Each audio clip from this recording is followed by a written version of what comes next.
내년부터 1주택자 분들도 새 아파트 청약이 가능해집니다.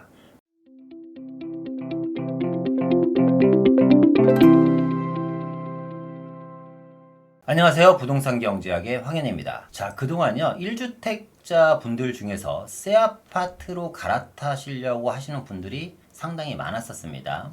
그런데 이 새 아파트의 가격이 너무 비싸다 보니까 사실상 엄두를 못 내는 게 현실이었거든요. 그렇다고 이제 새 아파트 좀 저렴한 금액에 청약을 좀 받아보려고 하더라도 서울 시내 같은 경우는 새 아파트 분양은 거의 100% 가점제로만 진행되기 때문에 1주택자 분들한테는 사실상 그림의 떡이었거든요. 하지만 이런 1주택자 분들한테 내년부터는 좀 좋은 소식이 기다리고 있는 것 같습니다. 자, 어떤 내용이냐면요. 내년부터 1주택자 분들도 새 아파트 청약이 가능해집니다.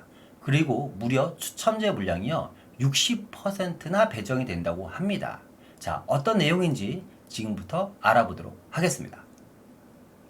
자, 정부는요 다음 달 12월 주택공급 규칙을 개정한다고 합니다. 그래서 청약제도를 개편해서 내년 초에 시행한다고 하는데요. 이런 주택공급 규칙에 대한 개정과 청약제도 개편을 통해서 1주택자분들도 청약 통장을 이용해서 당첨될 수 있는 방법을 모색한다고 하네요.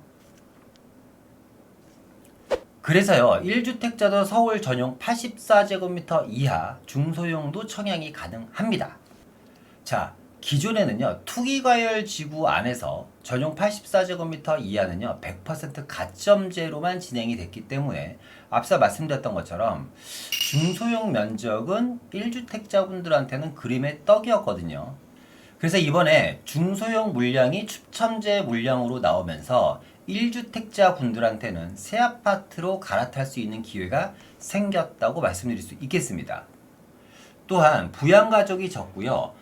무주택 기간이 짧은 젊은 청년층들의 당첨 기회가 그동안은 사실상 철저하게 배제됐었는데 이런 분들한테도 이번에 중소형 물량의 추첨제 신설은 희소식이 될 수도 있을 것 같습니다. 그래서 부양가족이 적고 무주택 기간이 짧은 젊은 청년층들의 당첨 기회도 역시 확대가 될 것 같다라고 좀 말씀드릴 수 있겠네요.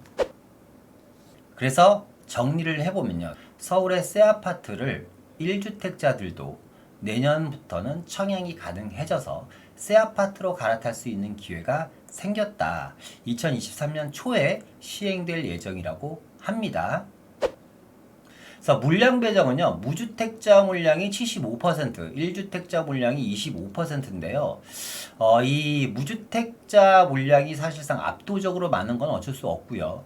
이 25%라도 그동안은 없었던 물량이거든요. 그래서 1주택자 분들한테는 가뭄의 단비 같은 소식이 아닐까라는 생각이 듭니다. 다만 이 무주택자 분들 75%들 중에서 만약에 청약에 당첨이 안 되신 분들은 1주택자분들과 함께 다시 경합을 벌인다라는 사실상 애로사항은 있습니다. 그러니까 1주택자분들은 조금 더 경쟁이 치열해질 수도 있겠습니다만 어쨌거나 앞서 말씀드렸던 것처럼 그동안은 100% 가점제로만 진행됐었던 것에 비해서는 그래도 단비 같은 희소식이다. 왜냐하면 우리가 이제 살다 보면 로또 같은 걸 사잖아요. 그죠? 그리고 매주 로또를 사시는 분들도 이 영상을 보시는 분들 중에서는 계실 겁니다. 그러니까 꼭 내가 여기에 당첨이 돼야지라는 생각보다는 분양 물량들이라든가 분양이 되는 시점들 그리고 분양이 되는 지역들을 여러분들이 잘 한번 꼼꼼히 따져보고 공부도 해보시고요. 분양 가격들도 체크를 해보신 다음에 좀 이런 마음으로 진행하시면 어떨까 싶어요. 당첨되면 좋고 안 되면 할 수 없고요. 그리고 지속적으로 계속해서 청약시장에 도전을 해보는 거죠. 그러다가 당첨이 되면 사실상 높은 금액의 시세 차익도 얻을 수 있는 거고요. 또 새 아파트로 갈아탈 수 있는 기회도 어쨌거나 과거에는 전혀 없었다가 이번에 새롭게 생기게 되는 겁니다.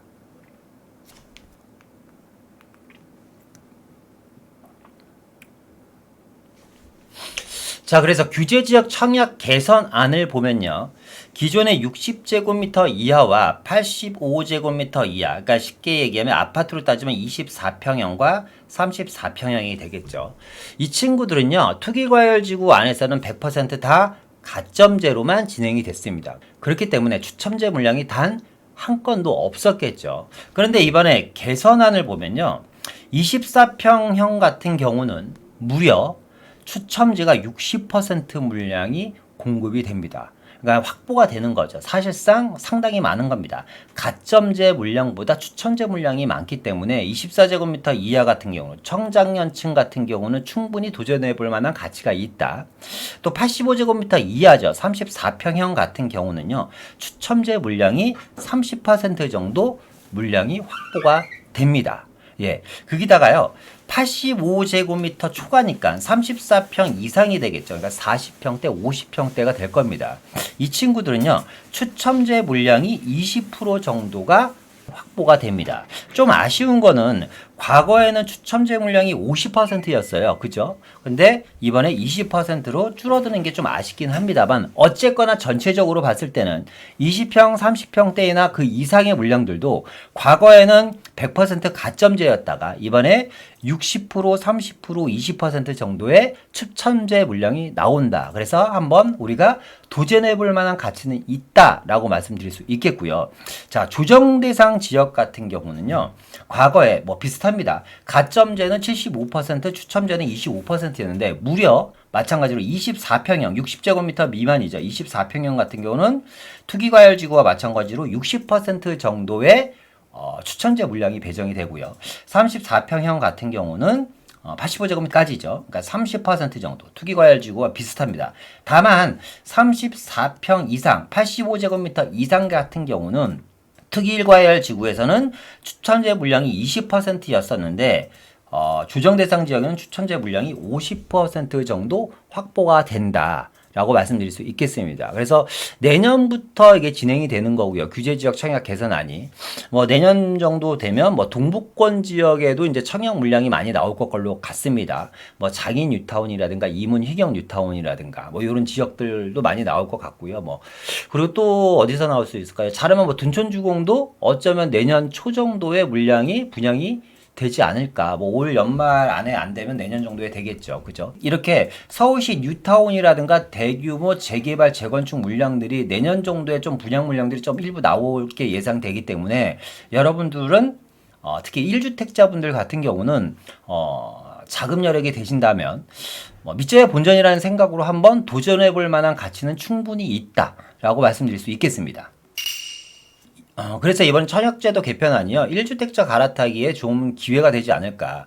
중도금 대출이 또 이제 분양가 9억에서 12억으로 또 완화가 됐죠. 그리고 기존 주택에 대한 처분 기간도 기존의 6개월에서 2년으로 늘어났습니다. 그러니까 과거에 기존 주택 이 처분 기한을 6개월로 잡아놨다는 것은 사실상 청약받지 말라는 거죠. 물론 청약을 받을 수 있는 상황도 아니었겠지만 6개월 안에 집을 판다라는 건 사실상 이거는 현실적으로 많이 어려운 문제거든요, 사실상. 그리고 6개월 안에 집을 꼭 팔아야 된다면 어떻게 보면 시세보다 싸게 급매로 내놔야지 되는 상황이 발생할 수도 있는데 어쨌거나 기존 주택에 대한 처분 기간도 2년으로 늘렸기 때문에 유주택자 분들 중에서 기존에 계속 100% 가점제로만 진행됐기 때문에요. 청약 통장이 이제 필요 없어서 없애버릴까라고 생각하시는 분들은 그러지 않고 좀 이제 유지하셨으면 좋겠다라고 좀 말씀드릴 수 있겠고요. 또 하나는 이렇게 이제 청약제도 개편안이라든가 이런 게 어쨌거나 시대와 상황과 그때 시장 상황에 맞게 계속해서 바뀌어 나갑니다. 그죠? 그리고 지금 가점제 물량이 어쨌거나 많고 평균적으로 추첨제 물량이 적지만 언젠가는 또 이게 추첨제 물량이 더 많아질 수도 있겠고 지금 이번에 60제곱미터 미만 같은 경우는 추첨제 물량이 압도적으로 많잖아요. 그죠? 그래서 국민평형인 85제곱미터 같은 경우도 추첨제 물량이 충분히 더 늘어날 수도 있기 때문에 좀 희망을 가지시고 좀 유주택자분들은 청약통장을 계속 유지하셨으면 좋겠다라고 좀 말씀드릴 수 있겠습니다. 그래서 마지막으로 좀 정리를 해드리면요. 신규 분양가와 주변 시세를 좀 꼼꼼히 따져서 청약에 임해야 되지 않을까라는 생각이 듭니다. 지금 어쨌거나 조정장이고요. 기존의 아파트 가격들이 계속해서 좀 가격이 빠지고 있습니다. 근데 최근에 나오는 분양가들을 보면 좀 고분양가인 것들도 사실상 많이 나오고 있기 때문에 주변 시세, 그러니까 주변 시세라는 건 뭐예요? 적어도 입주한 지 5년 정도 되는 새 아파트들의 주변 시세와 내가 살려고 하는 신규 분양가, 그 신규 분양가에서 또 추가적으로 들어가는 돈들이 있잖아요. 뭐 베란다 확장 비용이라든가 옵션 비용이라든가 기타 등등 이런 것들을 다 합한 금액들이 주변 시세 대비 좀 절대적으로 저렴해야겠죠. 적어도 뭐 최소 25%, 30%, 그러니까 저는 30% 이상은 좀 저렴해야 되지 않을까라는 생각이 듭니다. 이렇게 좀 저렴했을 때 이런 저렴한 분양가인 물건들이 나온다고 하면 좀 공격적으로 좀 해볼 필요가 있지 않을까라는 생각이 듭니다. 그래서 오늘은 청약제도 개편에 대해서 한번 알아봤고요. 내년부터 1주택자분들도 새 아파트를 받을 수 있는 청약의 기회가 열린다 라고 말씀드리면서 오늘 이만 마치겠습니다. 자, 오늘 내용이요 좀 도움이 되셨다면 좋아요와 구독 눌러주시고요. 또 많은 댓글도 부탁드리겠습니다. 감사합니다.